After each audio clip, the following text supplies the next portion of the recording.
ही नहीं आएगा, चीजें नहीं आएगा। मैं कल बता रहा हूं, कांग्रेस की मानसिकता हिंदी के विरोध की मानसिकता है, टेररिस्ट मानसिकता है, आउटसाइड इंडिया में जो लोग रहते हैं, ये उन्होंने नोट ऑफ डिसेंट में दिया है सर। मैं कोई नई बात आपको नहीं बता रहा हूं। हिंदी जो है, हिंदी कौन सी मानसिकता है सर?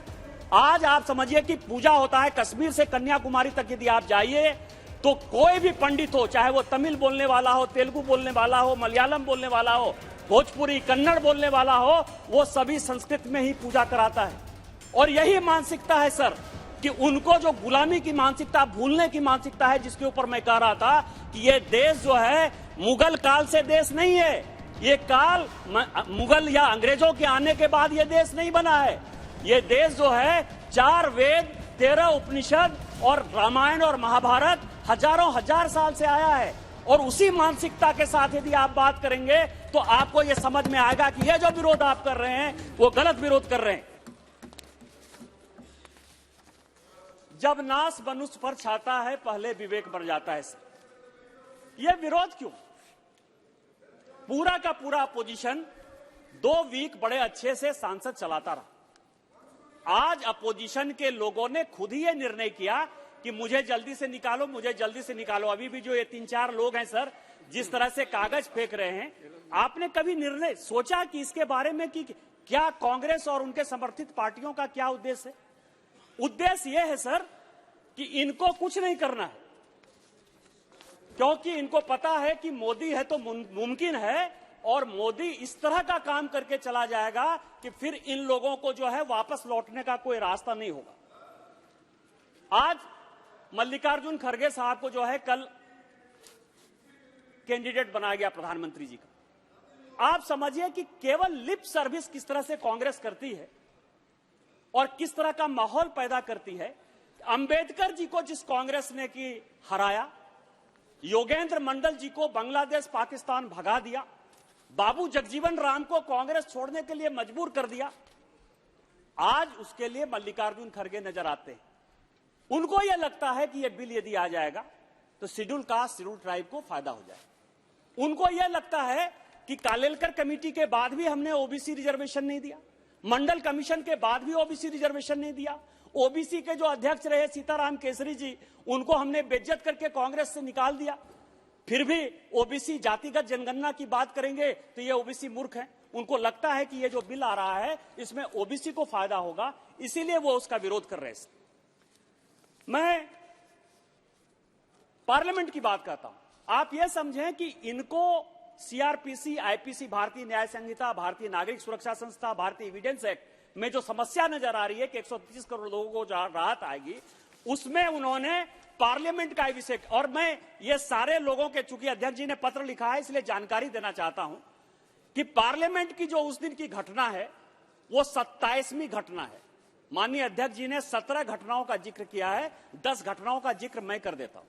1960 का सवाल हो, 1962 का सवाल हो, 1964 का सवाल हो, 1966 का सवाल हो, 1971 का सवाल हो, वहां से लेके लगातार कांग्रेस के लोग प्लेन हाईजैक करते रहे और कांग्रेस के लोग यहां कट्टा लेकर आते रहे, रिवॉल्वर लेकर आते रहे।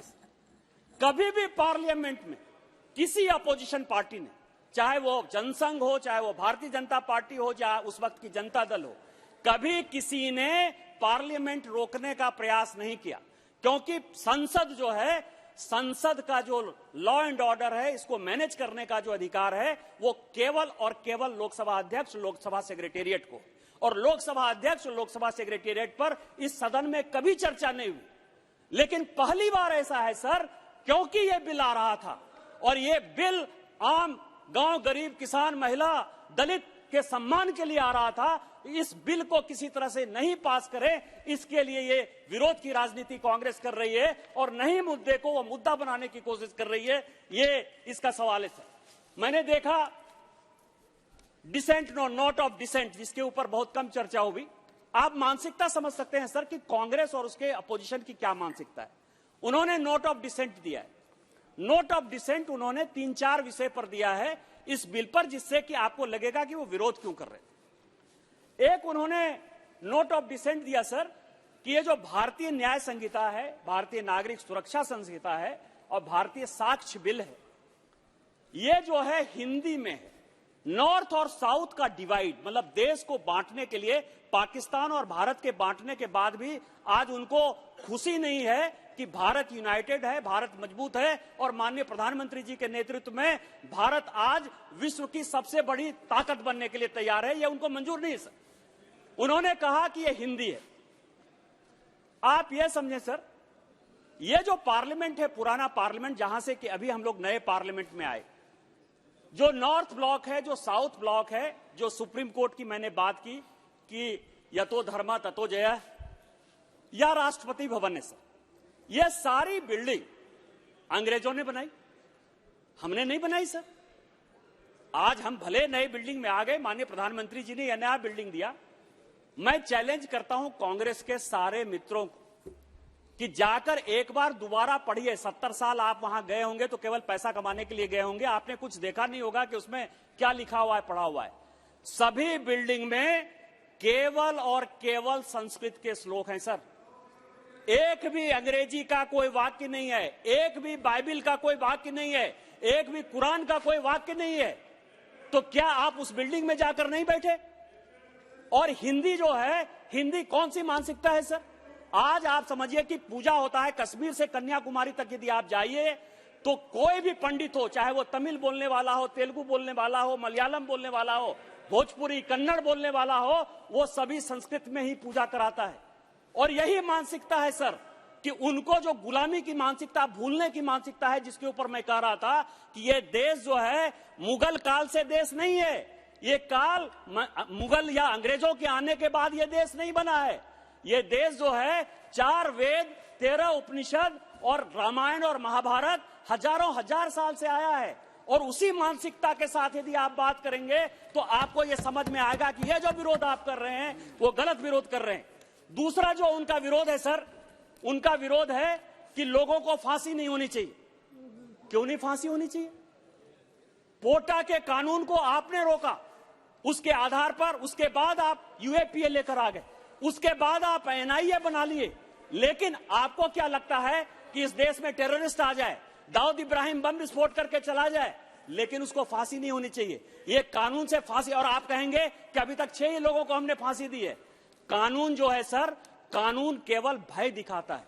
कानून बताता है कि आप यदि गलत काम करेंगे तो आपको इतनी बड़ी सजा हो सकती है।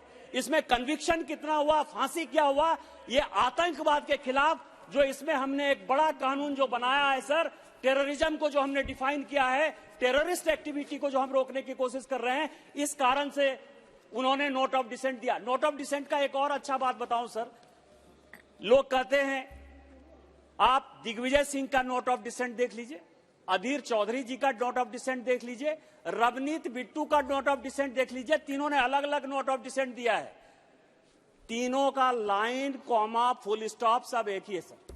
यदि तीनों का लाइन, कॉमा, फुल स्टॉप एक ही था तो आप एक ही लेटर पर साइन कर देते, अधीर रंजन चौधरी के लेटर पर साइन कर देते और साइन कर देते सब। लेकिन सबको अपना नाम लेना है, ये विरोध की बात है सर। इसी तरह से मैं आपको बताऊं कि दूसरा उनका विरोध है सर कि जो आउटसाइड में लोग हैं उनका कन्विक्शन कैसे होगा। अब दाऊद इब्राहिम 93 में बम विस्फोट करके चला गया, पाकिस्तान भाग गया। यदि वो हमारे यहां नहीं आ रहा है सर, बस 5 मिनट में जो है मैं खत्म करूंगा सभापति, मुझे पता है कि और भी बहुत वक्त है बोलने के लिए। लेकिन दाऊद इब्राहिम यदि नहीं आ रहा है, उसकी संपत्ति यहां पड़ी हुई है, यदि उसने देश के खिलाफ विरोध किया, इतना बड़ा राष्ट्रद्रोह किया, तो क्या आप उसकी संपत्ति जब्त नहीं करेंगे? क्या उसके ऊपर जो है आपको फांसी की सजा नहीं करनी है? इसके लिए वो विरोध करते हैं। यदि विजय माल्या चला गया, नीरव मोदी चला गया, यदि वो चला गया और हमारे यहाँ के बैंक को जो है वो खाली खोखला करके चला गया, आम लोगों को परेशान करके चला गया, तो क्या आपको नहीं लगता कि उसको कन्विक्ट करें? वो कहीं यदि भाग गया तो उसको कन्विक्शन नहीं होना चाहिए? उसका विरोध है सर कि आप इस तरह का काम नहीं करिए, इससे एफडीआई नहीं आएगा, चीजें नहीं आएगा। मैं केवल बता रहा हूं कांग्रेस की मानसिकता, हिंदी के विरोध की मानसिकता है, टेररिस्ट मानसिकता है, आउटसाइड इंडिया में जो लोग रहते हैं, ये उन्होंने नोट ऑफ डिसेंट में दिया है सर। मैं कोई नई बात आपको नहीं बता रहा हूं।